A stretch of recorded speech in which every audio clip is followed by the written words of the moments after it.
You guys know me as Instagamer, but for me, I'm just Rebecca.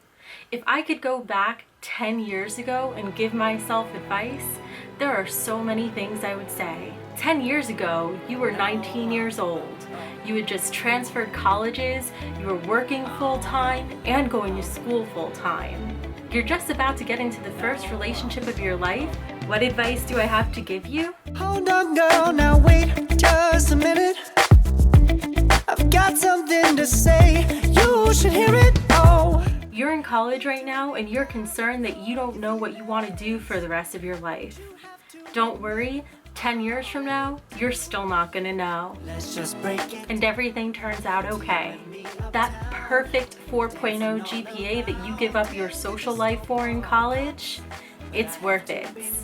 You don't end up missing the frat parties you didn't go to, but you do end up enjoying every job it helps get you. Harvard is the first interview you ever had in your life, and as you're in college now, you're still kind of disappointed that you didn't get in. Don't worry, 10 years later, you'll end up there anyway. Those teachers and professors who mentored you along the way, stay in touch with them. 10 years later, you'll regret that you didn't. Don't be disheartened when people seem to appreciate you mostly for your brain and not your looks. 10 years later, you'll be surprised that most people appreciate you for your looks and not your brain. Take more pictures. They're always worth the memories. Try not to get between two friends when they're fighting. It almost never works out. You always stick up for the underdog. It's a good thing, but realize when maybe that underdog hasn't moved ahead for a reason and it's time to finally move on. Make more time for your friends. You're an overachiever and you're always going to focus on school and work first. But your friends and your family are important too. Don't forget them along the way.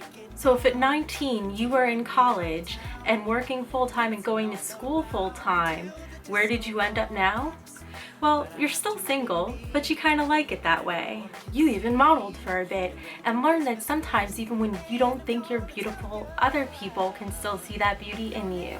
You've worked for some of the biggest tech companies in the world and have had a really distinguished career. At age 28, you were well ahead of your peers. You reached financial independence, were saving a lot of money, dated some really awesome guys. You even photographed rock stars and loved what you did, but you still weren't totally happy. So at age 29, you decided to change. You worked for some of the biggest tech companies in the world, and now you're working for the smallest, a company of one, as you decide to pursue your dreams on YouTube. And it's the scariest thing you've ever done. For the next 10 years, from job to job, you'll be trying to paint a picture of your life, and you won't realize until 10 years later that, as Steve Jobs said, you can't connect the dots looking forward, you can only connect them looking back. You've painted an awesome picture for yourself and you did it by being different. No one else thinks exactly like you do. And while you spent a lot of your younger life learning how to conform, you now realize that it's those little things that make you different, that make you special, and are what get you ahead in the world. So never forget who you are. Always remember to be you. But I have to be me, and everyone can see your anger is misplaced, and I'm yours.